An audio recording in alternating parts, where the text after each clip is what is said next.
tayo ngayon kasama ating Geely EX5 EMI Max version.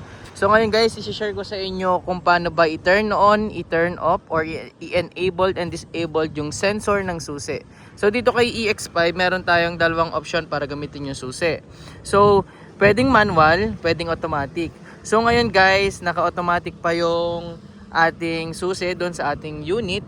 So dapat pag lumapit yung susi na to, automatic magi-start na siya, automatic magbubukas siya.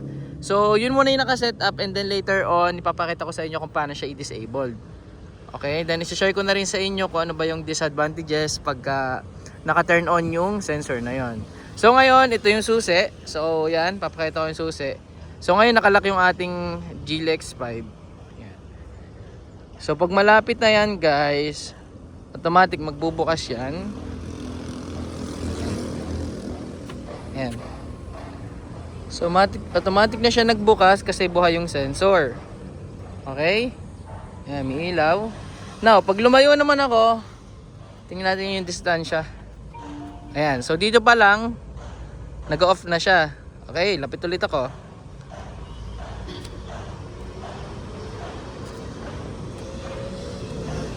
Okay, so kailangan malapit, gantong kalapit para magbukas siya.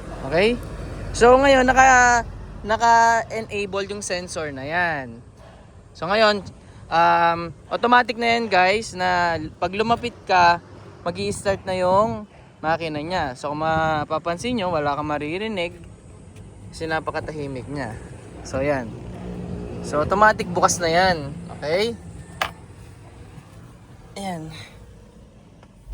Bukas na yung makina niya. Ngayon, kung mapapansin nyo dito sa part na to, paglapit ko, automatic nagbukas, automatic nag-start yung makina. So ngayon, i-share ko sa inyo kung saang part dito sa infotainment display i-set up yung ganitong settings.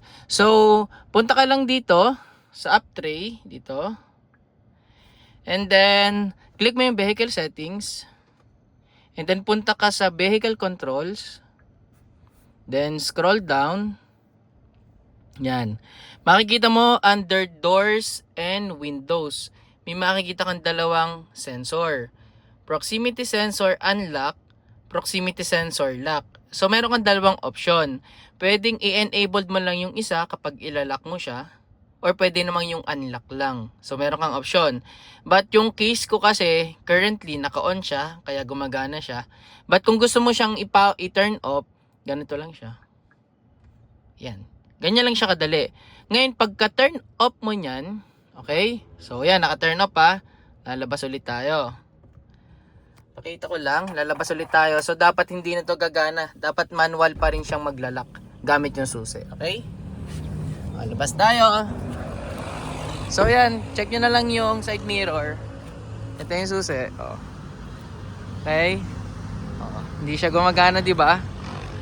Yan, kasi naka-turn off na siya. Ngayon, pag ginamitan ko siya manually ng susi, ng lock, ayan oh, ito lock. Yan, gamitin natin ng lock. Ayan. Tsaka lang siya gagana. Okay? So ngayon, unlock. Oh, kahit lumapit tayo, hindi na siya gagana. Ayan oh, wala kang pinipindot to. Diba? Kasi naka-power off or naka-disable. Pero pag ginamit ko siya manually, yan, gagana na yan. Okay?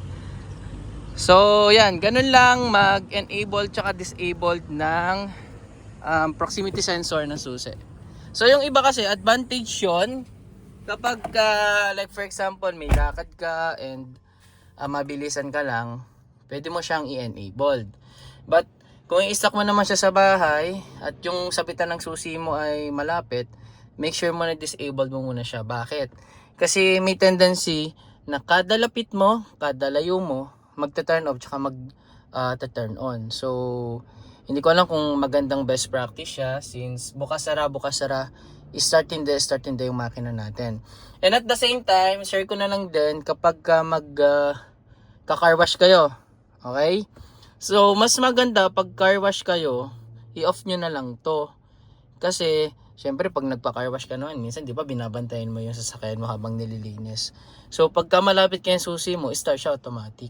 Which is, hindi maganda na habang nililinis yung sasakyan mo naka-start siya. Okay?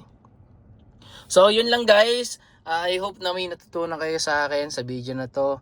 And I hope na sa susunod kong mga video, ma-share ko pa sa inyo yung mga meron dito sa ating Geely EX5 EMI. So maraming salamat sa inyo guys. God bless you all.